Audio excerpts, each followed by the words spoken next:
ప్రతి ఒక్కరూ పోషకాహారం తీసుకుని వ్యక్తిగత పరిశుభ్రతతో పాటు పరిసరాలను పరిశుభ్రంగా ఉంచుకోవాలని టీడీపీ ఆరోగ్య విభాగం రాష్ట్ర కార్యనిర్వాహక కార్యదర్శి హెల్త్ అవేర్ సంస్థ అధ్యక్షుడు డాక్టర్ చప్పిడి వెంకటేశ్వరరావు పేర్కొన్నారు. రామచంద్రపురం పట్టణం పాత బస్టాండ్ వద్ద ప్రతి నెల 4వ మంగళవారం సుఖీభవ చారిటబుల్ ట్రస్ట్ అధ్యక్షులు నాగిరెడ్డి వెంకన్న ఆధ్వర్యంలో ఉచిత మెడికల్ క్యాంప్ నిర్వహిస్తున్నారు.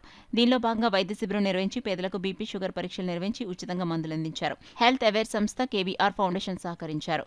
ప్రతి ఒక్కరూ పోషకాహారం తీసుకుని వ్యక్తిగత శుభ్రతతో పాటు పరిసరాలను పరిశుభ్రంగా ఉంచుకోవాలి.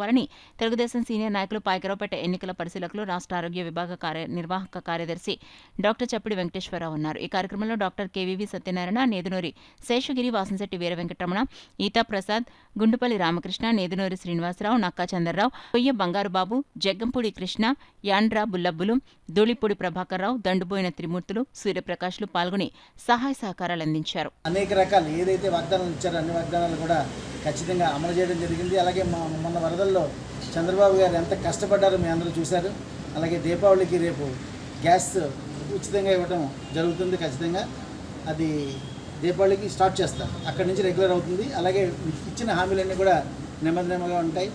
అలాగే ప్రతి ఒక్కరూ కూడా స్వచ్ఛ హీ కార్యక్రమంలో పాల్గొనాలి. కనీసం వారానికి 2 గంటలు మన పరిసరాలను పరిశుభ్రంగా ఉంచుకోవడానికి ప్రతి ఒక్కరు కూడా కృషి చేయాల్సిన అవసరం ఉంది. ఎందుకంటే గవర్నమెంట్ నుంచి వస్తారు, వాళ్ళు చేస్తారు, లేకపోతే వీళ్ళు జీతాలు ఇస్తున్నారు, వాళ్ళు చేస్తారని చెప్పి అనుకుంటున్నారు. కానీ ప్రజలు మనం ఎంత శుభ్రంగా ఉండాలనేది ఆలోచించట్లేదు. మనం శుభ్రంగా లేకపోవడం వల్ల మనకి అనారోగ్యాలు ఎక్కువగా వస్తున్నాయి. మన వీధిలో ఉంటుంది, ఇంట్లో శుభ్రంగా ఉంచుకుంటాము, చెత్త తీసుకొచ్చి కాలువలో వేస్తాం, కాలువలు పొడిగిపోతాయి, దోమలు పెరుగుతాయి, మనకి జబ్బులు వస్తాయి.